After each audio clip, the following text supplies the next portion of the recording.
any price, and how someday she was going to marry a Rovian prince, and the prince would have me ground up and fed to his horses. "They'll gobble you up, Egbert, bones and all," she'd say, sneering down her long, sharp nose at me. At some point, I found out horses don't eat meat, but I never bothered to tell Venus. Just like I never bothered to tell her no prince of Rovia would ever marry a commoner, let alone try to find a wife by leaving the continent and sailing thousands of miles across the Great Moor to a sweaty little pirate-infested island so unimportant it didn't even show up on the maps of the new lands in Geography of the World.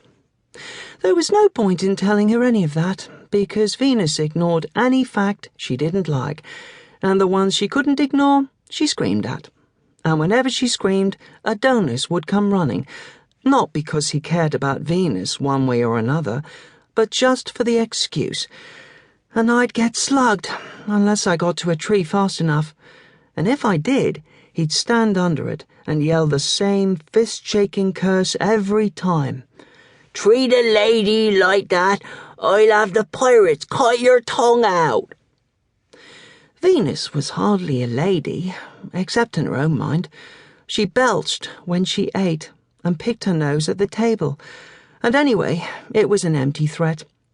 None of the field pirates could stand Adonis, so if he'd ever ordered them to cut my tongue out, the ones who still had legs would have kicked him in the shins.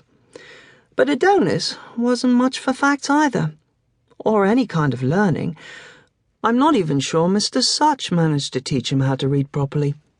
Mr. Such was our first tutor, and the only good one, which was probably why he didn't last. This was years back. I was just 7 when he showed up, which would have made Venus 9 and Adonis 10. I guess Dad had figured out by then that we weren't going to learn to read and write by ourselves, especially since the only book in the house was a chewed-up copy of Principles of Citrus Cultivation. So he'd sent out a flyer with the captain of the cargo ship that hauled the ugly fruit harvest up to the Fish Islands. When the ship came back 6 months later, Mr. Such was on it, all bony and worried-looking, and pulling out a handkerchief every 2 minutes to wipe the sweat fog from his glasses. Right from the start, it was obvious he was a bad fit. The volcano and the pirates had him scared out of his pants, and on his first night I overheard him out on the porch with Dad, complaining in his reedy voice that he'd been lured to Deadweather under false pretenses. Dad snorted. "Stuff! Don't even have one." "One what?" "Oh, what, you say? False pretenses." "What I mean is that your advertisement specifically indicated this position was on Sunrise Island." "Nah, I didn't." Sir, if I may?" I was inside listening from under the sitting room window, so I couldn't see them, but I heard a crinkling of paper as Mr. Such unfolded what must have been Dad's flyer. "Right here, line 3. It says Sunrise Island."